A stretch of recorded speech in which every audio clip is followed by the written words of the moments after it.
prefeito, só que não tem a secretária dele lá para passar e telefonar, né, dizendo para os vereadores que vai ter inauguração, ou será que o nosso prefeito acha que nós já não merecemos estar nessas inaugurações, né? Pode ser que ele ache que o nosso valor já não tem mais, mas eu acredito que ele está errado. Por que tem aquela secretária que está recebendo lá, sentada lá antes da porta do gabinete dele? É que não pode passar para ela avisar nós, vereadores, que vai ser inaugurado tal obra vai ser inaugurada, vai ter encontros. Por que não acontece mais isso? Se anteriormente, ano passado, retrasado, outros anos tinha, por que esse ano não está chegando até nós, vereadores, esse convite?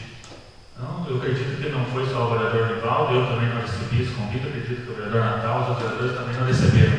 Então, eu pergunto, será que nós deixamos de ser importante para o prefeito, porque nós aprovamos tudo aqueles projetos nos primeiros anos para ele, e agora deixamos de ser importante para ele, porque ele não convida mais nós?